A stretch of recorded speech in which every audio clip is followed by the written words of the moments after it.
Saudara, kita ikuti keterangan resmi dari KPK terkait dengan penetapan tersangka Hasto Kristianto, Sekjen PDIP, terkait dengan kasus Harun Masiku.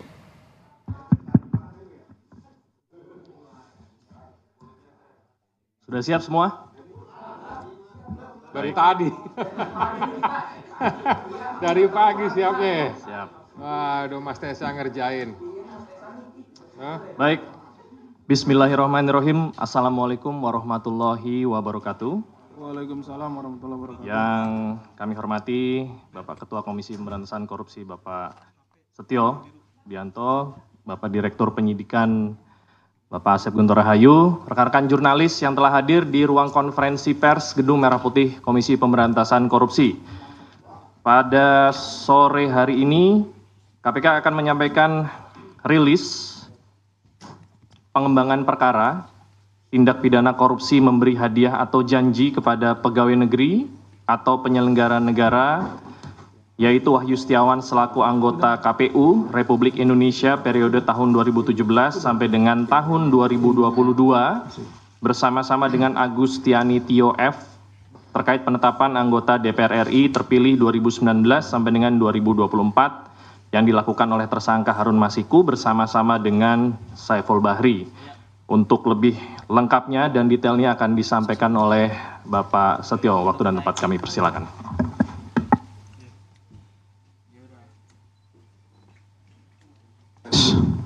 Udah dengar ya?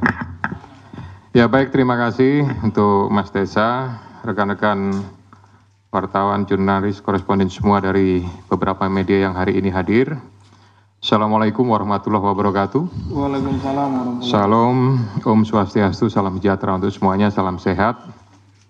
Kesempatan sore ini saya akan menyampaikan penjelasan tentang pengembangan perkara tindak pidana korupsi memberi hadiah atau janji kepada pegawai negeri atau penyelenggara negara, yaitu Wahyu Setiawan selaku anggota Komisi Pemilihan Umum Republik Indonesia periode 2017 sampai dengan tahun 2022 bersama-sama dengan Agustiani Tio F terkait penetapan anggota DPR RI terpilih 2019-2024 yang dilakukan oleh tersangka Harun Masiku bersama-sama dengan Saiful Bahri.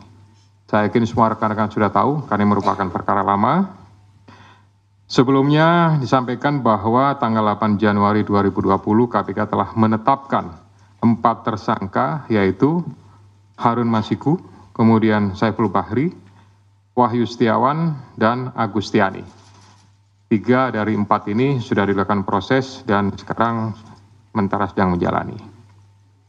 Kemudian pada saat proses penyidikan terhadap perkara HM dan upaya pencarian DPO HM ini dilakukan secara sangat serius, juga dilakukan tidak mengenal waktu, bahkan banyak melakukan koordinasi dengan berbagai pihak.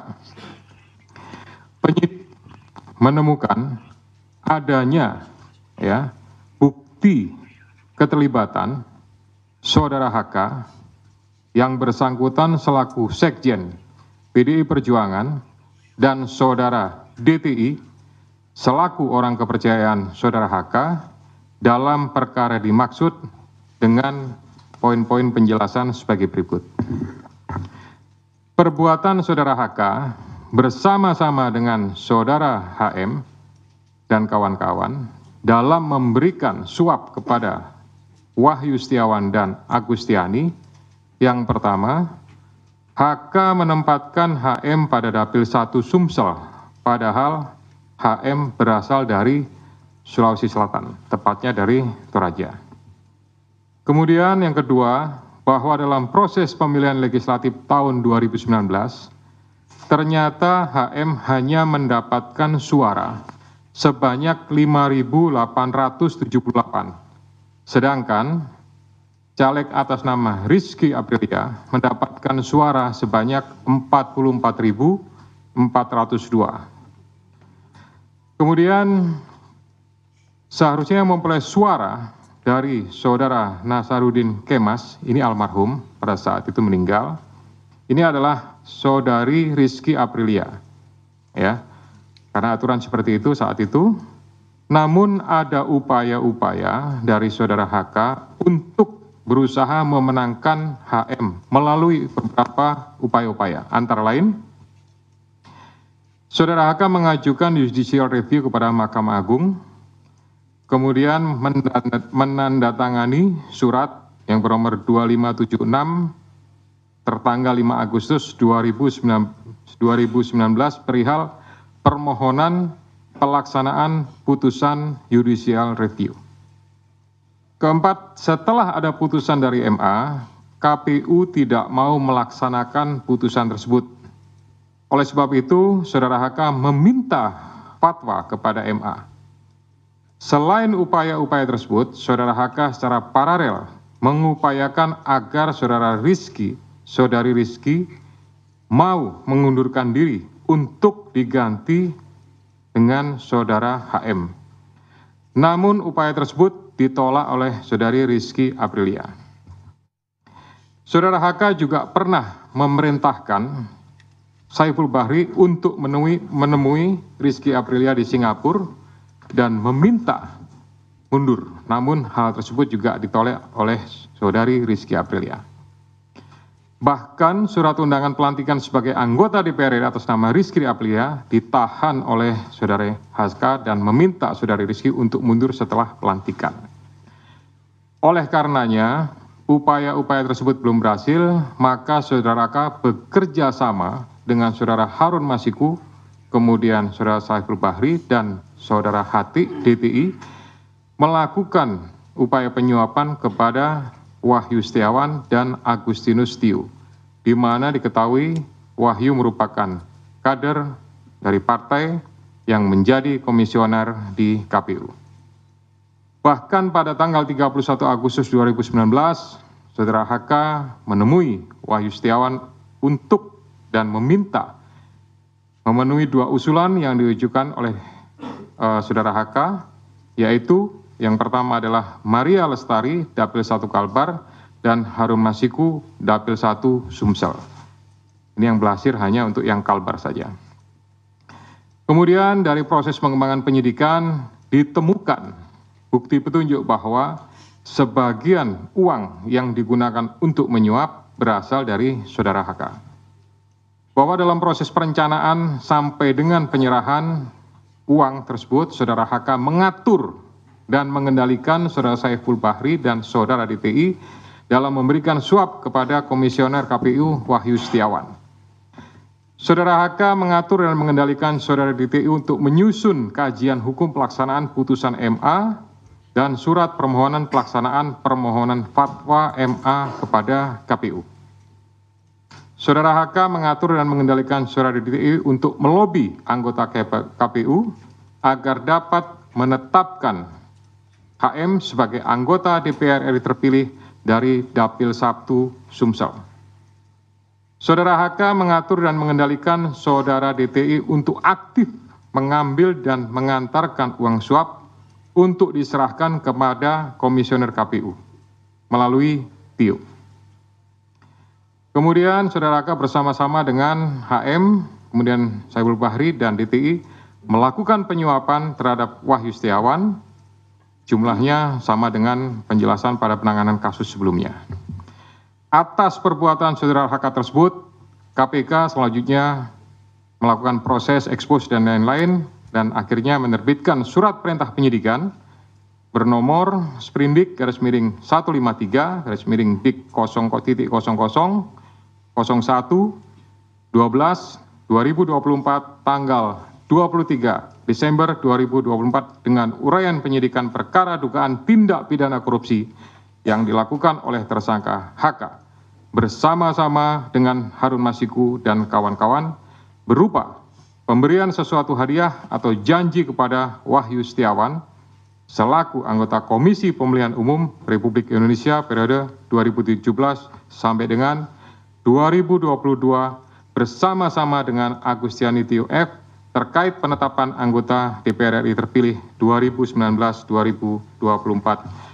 Sebagaimana dimaksud pasal 5 ayat 1 huruf A atau pasal 5 ayat 1 huruf B atau pasal 13 Undang-Undang Nomor 31 Tahun 1999 tentang pemberantasan tindak pidana korupsi sebagaimana telah diubah dengan Undang-Undang Nomor 20 Tahun 2001 tentang perubahan atas Undang-Undang Nomor 31 Tahun 1999 tentang pemberantasan tindak pidana korupsi junto pasal 55 ayat 1 ke 1 KUH pidana.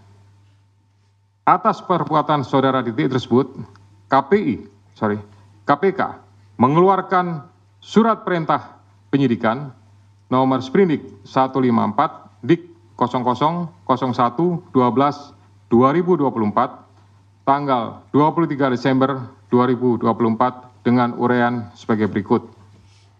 Penyidikan perkara dugaan tindak pidana korupsi yang dilakukan oleh tersangka DTI bersama-sama dengan Harun Masiku dan kawan-kawan berupa pemberian sesuatu hadiah atau janji kepada Wahyu Setiawan selaku anggota Komisi Pemilihan Umum bersama-sama dengan Agus Tianitio F terkait penetapan anggota DPR RI terpilih 2019-2024 sebagaimana dimaksud pada pasal 5 ayat 1 huruf A atau pasal 5 ayat 1 huruf B atau pasal 13 Undang-Undang Nomor 31 Tahun 99 tentang pemberantasan tindak pidana korupsi sebagaimana telah dirubah dengan Undang-Undang Nomor 20 Tahun 2001 tentang perubahan atas Undang-Undang Nomor 31 Tahun 99 tentang pemberantasan tindak pidana korupsi junto pasal 55 ayat 1 ke 1 KUH pidana.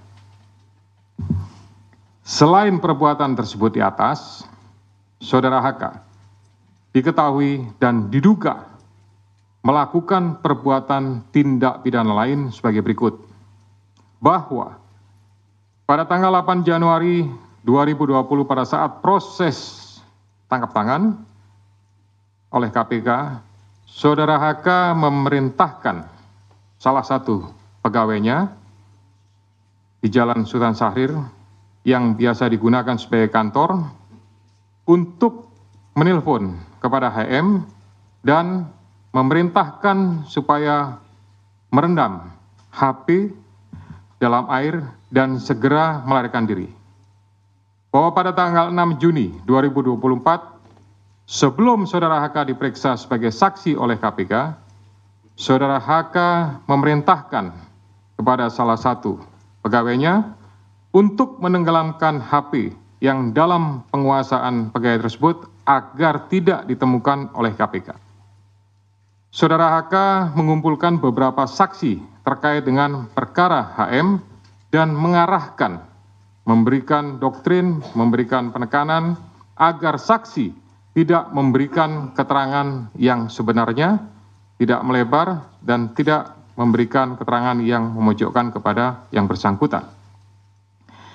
Atas perbuatan saudara HK tersebut, KPK mengeluarkan surat perintah penyidikan nomor sprindik 152 dik 0001/12/2024 tanggal 23 Desember 2024 dengan uraian penyidikan perkara dugaan tindak pidana korupsi yang dilakukan oleh tersangka HK dan kawan-kawan, yaitu dengan sengaja mencegah, merintangi, atau menggagalkan secara langsung atau tidak langsung penyidikan perkara dugaan tindak pidana korupsi terkait penetapan anggota DPR RI terpilih 2019-2024 yang dilakukan oleh tersangka HM bersama-sama dengan Saiful Bahri berupa pemberian sesuatu hadiah atau janji kepada pegawai negeri atau penyelenggara negara, yaitu Wahyu Setiawan selaku anggota Komisi Pemilihan Umum Republik Indonesia periode 2017-2022 bersama-sama dengan Agus Tianitio F sebagaimana dimaksud dalam pasal 21 Undang-Undang Nomor 31 Tahun 99 tentang pemberantasan tindak pidana korupsi sebagaimana telah diubah dengan Undang-Undang Nomor 20 Tahun 2001 tentang perubahan atas Undang-Undang Nomor 31 Tahun 1999 tentang pemberantasan tindak pidana korupsi junto pasal 55 ayat 1 ke 1 KUH pidana. Demikian rekan-rekan media semua yang dapat kami jelaskan pada sore hari ini. Saya didampingi dengan Direktur Penyidikan, Pak Asep. Ya, selanjutnya saya kembalikan kepada Pak Jubir, Pak Tesa untuk pengaturan diskusi pada pelaksanaan konferensi pers sore ini. Terima kasih. Assalamualaikum warahmatullahi wabarakatuh. Waalaikumsalam warahmatullahi wabarakatuh. Baik, terima kasih banyak untuk Pak Ketua. Selanjutnya kita persilahkan sesi pertama terlebih dahulu 3 penanya untuk perkara yang baru saja dipaparkan. Ya, nggak keluar dari perkara yang baru saja dipaparkan. Silakan, Mas Chandra dulu. Ya, saya Chandra dari medcom.id, Media Indonesia dan metrotvnews.com. Mau nanya, kenapa baru sekarang Hasto ditetapkan sebagai tersangka? Padahal kalau dari penjelasan Pak Setio tadi jelas banget keterlibatan dia sudah diketahui dari pas OTT.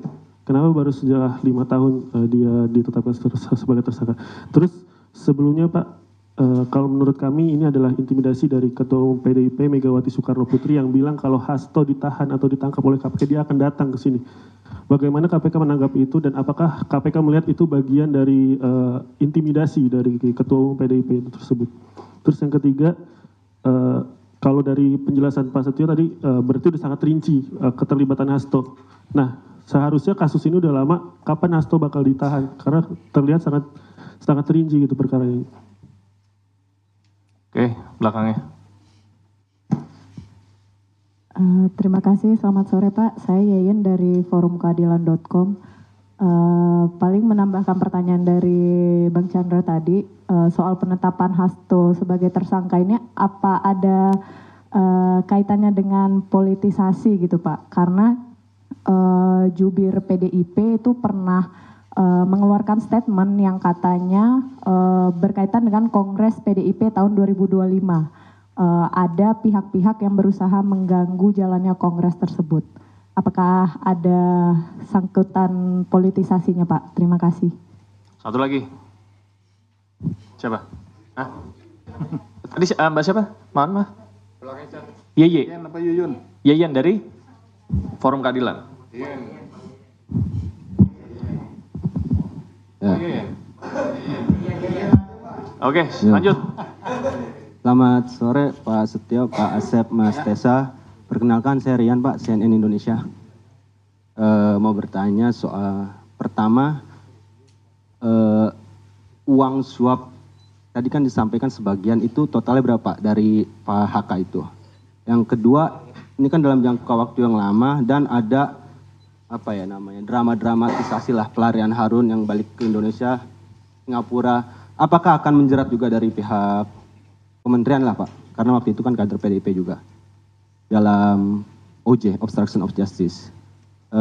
Yang ketiga, dalam menindaklanjuti sprindik baru ini, apakah KPK sudah berkirim surat ke imigrasi mengenai pencegahan ke luar negeri terhadap HK dan DTI ya, dari Doni Tri Istiqomah. Dan keempat Pak, di luar kasus ini kan baru lagi Pak, saya menemukan pengumuman tersangka ini langsung gitu Pak. Pas dia mungkin mengalami ya. Apakah ada perubahan metode lagi Pak? Terima kasih. Oke, kita tutup dulu ya. Silakan. Ya baik, pertama kenapa baru sekarang? Ya, jadi kalau rekan-rekan melihat gitu, kasus ini kan sejak 2019 sudah ditangani, gitu. Tapi kemudian baru sekarang. Ini karena kecukupan alat buktinya, gitu. Tadi sebagaimana sudah saya jelaskan di awal, penyidik lebih yakin, gitu. Kemudian setelah pada tahap proses pencarian PPU Harun Masiku, gitu. Ada kegiatan pemanggilan, kemudian ada kegiatan pemeriksaan, ada kegiatan penyitaan terhadap barang bukti elektronik. Nah, disitulah kemudian kita mendapatkan banyak bukti dan petunjuk yang kemudian menguatkan keyakinan penyidik untuk melakukan tindakan, untuk mengambil keputusan, ya tentu melalui proses tahapan-tahapan sebagaimana yang sudah diatur di Kedeputian Penindakan, baru kemudian diputuskanlah ya terbit surat perintah penyidikan. gitu. Jadi sebetulnya alasan pertimbangan itu. Kemudian sampaikan masalah intimidasi, ya kami murni melakukan proses penegakan hukum saja, gitu ya. Saya yakin Kedeputian Penindakan sudah melakukan ini dan ini juga menurut saya bagian daripada isi dari memori serah terima yang kami terima dari pejabat lama. Jadi sebenarnya kami juga tinggal melanjutkan sajalah, kira-kira seperti itu. Terakhir tadi Mas Janet sampaikan penjelasan sudah sangat rinci, kemudian kapan ditahan, tentu itu nanti Pak Asep yang akan menentukan. Pimpinan juga tidak punya kewenangan untuk melakukan intervensi kepada penyidik, karena penyidik adalah independen, gitu. Silahkan nanti Pak Asep kalau mau tambahkan terkait masalah kapan ditahan, tapi pastinya ya kita melakukan proses itu sesuai dengan ketentuan yang ada. Kemudian tadi Mbak En sampaikan apakah penetapan ini ada politisasi, ini sama jawabannya murni penegakan hukum, gitu. Kemudian di Kongres ada pihak-pihak yang akan mengganggu. Selama ini ya kami pimpinan sama sekali tidak ada informasi, masukan dan lain-lain terkait masalah Kongres apa segala macam. Kami hanya mendengarkan proses ekspos dan jalannya ekspos. Alhamdulillah, puji syukur kepada Tuhan, dihadiri oleh semua pimpinan, lengkap, termasuk dari kedeputian yang lain, ya. Jadi posisinya, artinya kedeputian di penindakan, tapi dari direktoratnya lengkap, gitu, ya. Sehingga menurut saya keputusannya diambil secara bulat, dan itulah yang menjadi sprindik tersebut. Kemudian uang suap sebagian dari HK, ya. Itu dari hasil yang sudah kami dapatkan saat ini, tapi itu nanti akan menjadi bagian inti daripada materi pemeriksaan yang akan dilakukan oleh para penyidik. Kita akan lakukan, saya mengingatkan kepada para penyidik untuk melakukan proses penyidikan secara profesional. Kemudian Kan dijerat di kementerian ya, karena yang akan dijerat ya itu saya kira nanti Pak Asep lah akan secara teknis. Kemudian tadi yang terakhir, ini konvensi pers ini dilakukan, biasa kan dulu-dulu, zaman saya masih di sini itu kan dilakukan pada saat bersamaan dengan penahanan. Kira-kira seperti itu ya. Nah, berdasarkan kebijakan pimpinan sekarang, dalam rangka akuntabilitas dan mempertanggungjawabkan kepada seluruh masyarakat, gitu, ya segera, sesaat setelah sprindik itu dibuat, gitu, kita tidak akan menunggu sampai dengan masa diumumkannya penahanan, itu nanti akan diumumkan, disampaikan.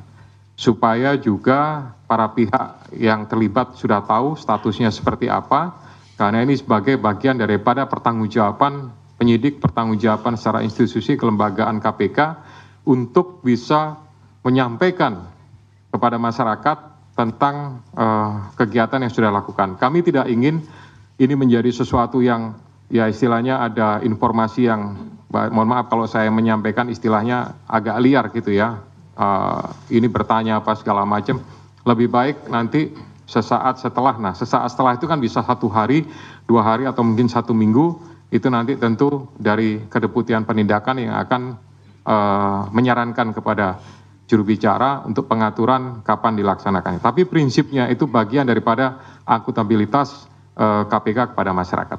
Demikian ya. Ya, silakan mungkin Pak Asep menambahkan beberapa hal tadi dari 3 teman-teman yang bertanya.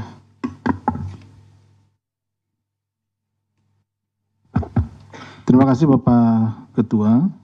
Yang saya hormati Pak Ketua, Pak Jubir dan rekan-rekan sekalian yang berbahagia, para jurnalis. Izin menambahkan apa yang telah disampaikan oleh Pak Ketua tadi, yang terkait dengan kapan saudara HK akan ditahan.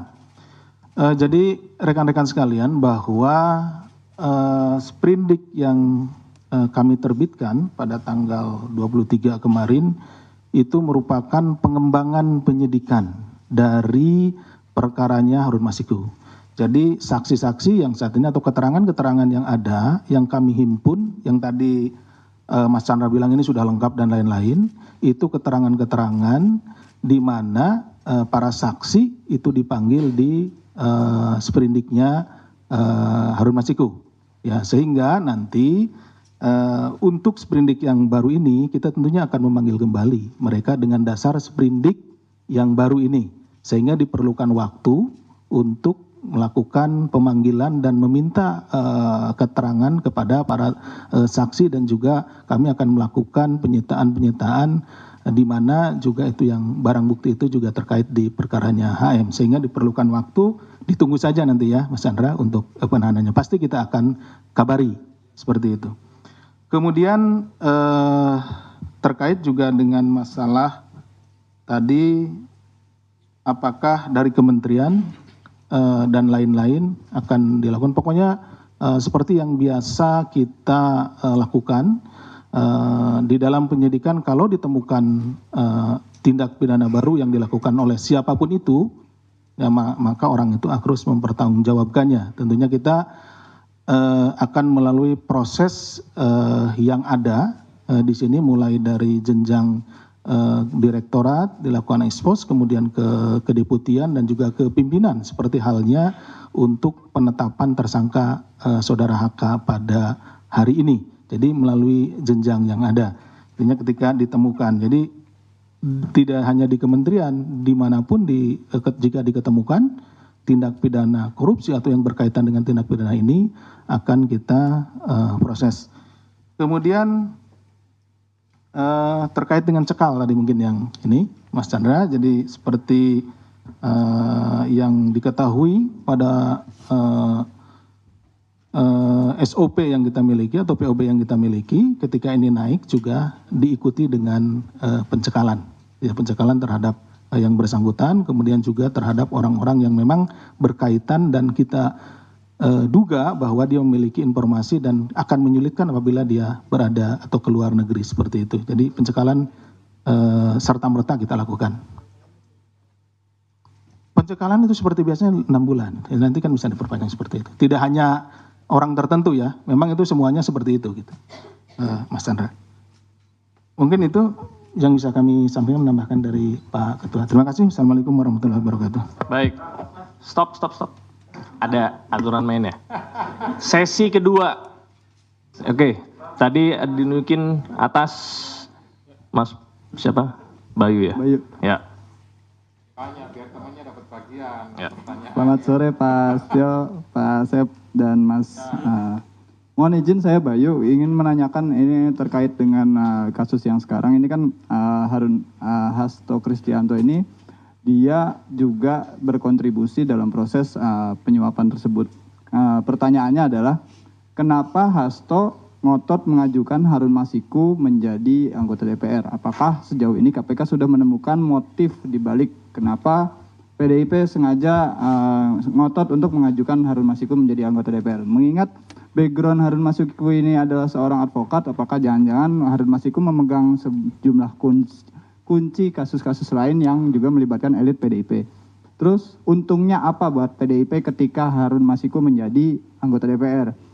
Terus yang terakhir terkait dengan pemeriksaan selanjutnya, apakah KPK akan memanggil para pihak terkait hingga sekelas elit termasuk Ketua Umum PDIP terkait kasus ini? Terima kasih. Oke, dari mana? Itu tuh. Yang pakai topi.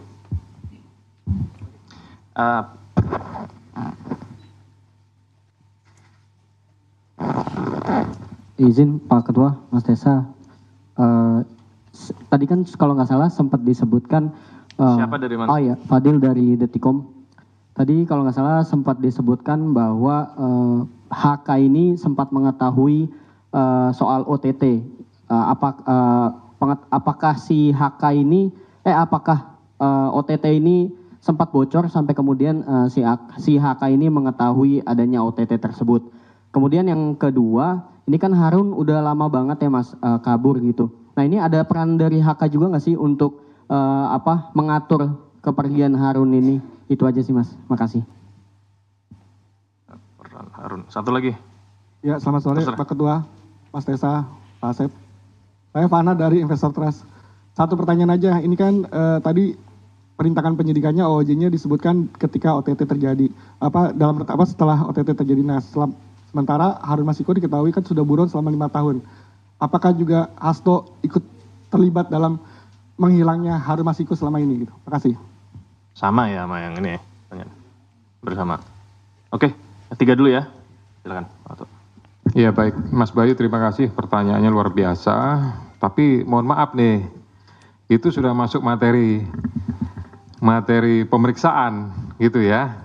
Jadi ya nanti akan didalami meskipun penyidik sudah memiliki informasi tentang itu, tapi karena sekali lagi itu sudah materi dalam penyidikan, mungkin ya kami mohon maaf tidak menyampaikan tentang hal-hal tersebut ya.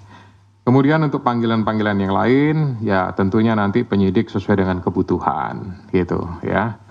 Tidak memaksakan, tapi juga tidak menghantarkan, pastinya mana yang dibutuhkan, itulah yang akan dilakukan pemeriksaan-pemeriksaan. Kemudian tadi masalah UTT apa segala macam, karena prosesnya harus flashback lagi kepada kegiatan di 2019 ya.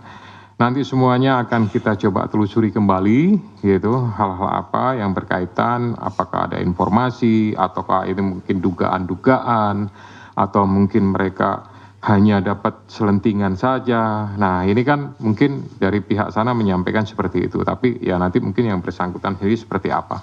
Kira-kira begitu ya. Kemudian sama tadi pertanyaannya, gitu nanti mungkin Pak Dir lah, silakan untuk memberikan secara teknis jawabannya.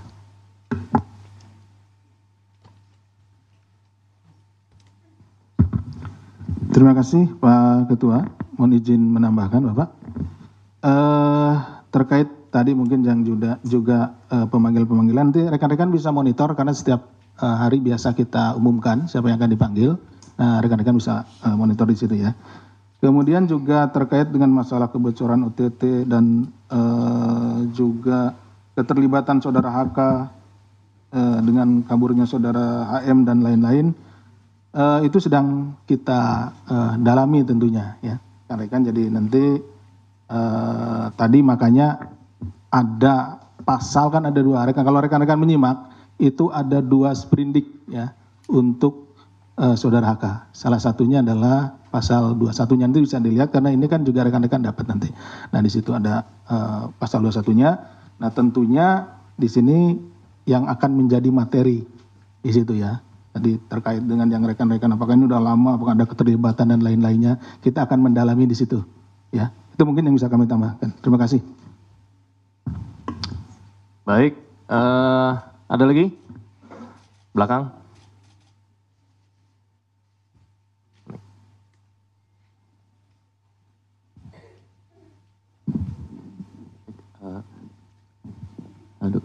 Selamat sore Mas Tesa, Pak Ketua, Pak Asep. Saya Ade dari Tempo.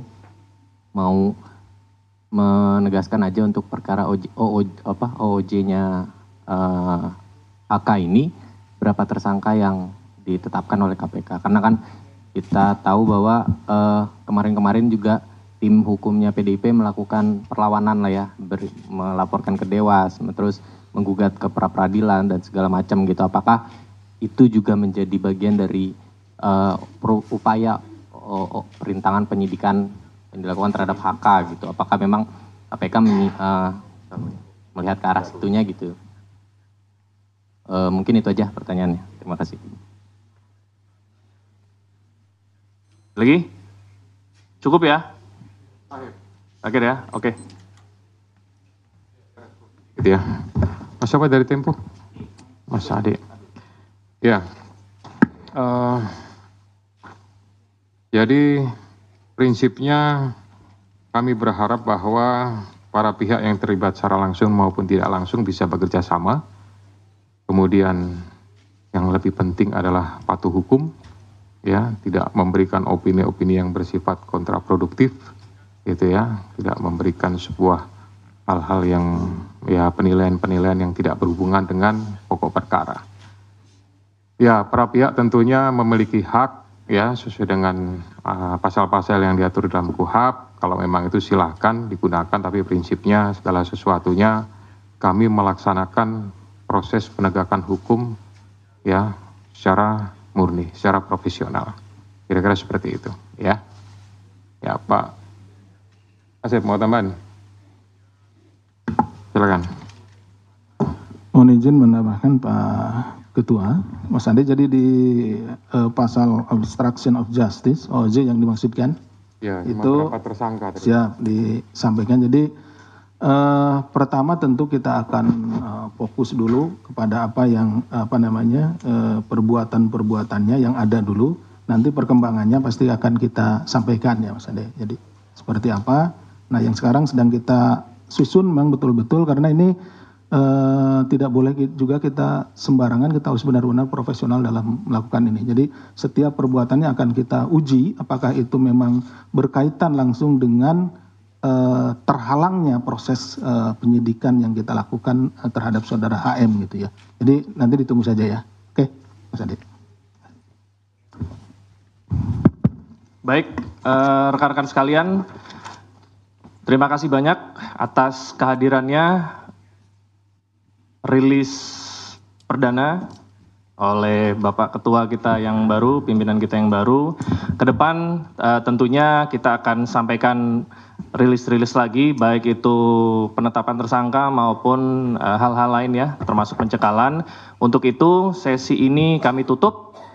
Wabillahi taufiq wal hidayah. Wassalamualaikum warahmatullahi wabarakatuh. Assalamualaikum warahmatullahi wabarakatuh. Ada 2 kasus yang tadi disinggung oleh KPK yang menjerat Sekjen PDI Perjuangan Hasto Kristianto. Yang pertama adalah soal dugaan kasus suap yang melibatkan tersangka Harun Masiku yang saat ini statusnya masih DPO. Yang kedua adalah perintangan penyidikan. Tadi sempat disebutkan alasan kenapa baru sekarang penetapan Hasto Kristianto sebagai tersangka. Menurut KPK, ini mengikuti kecukupan alat bukti yang dikumpulkan KPK selama pencarian Harun Masiku. Mulai dari penyitaan barang bukti hingga pemanggilan saksi, itu yang menjadi bekal yang menguatkan KPK dalam penetapan tersangka yang baru dilakukan pada Desember 2024. Dan informasi soal penetapan Sekjen PDIP Hasto Kristianto sebagai tersangka akan kami lanjutkan usai jeda berikut ini.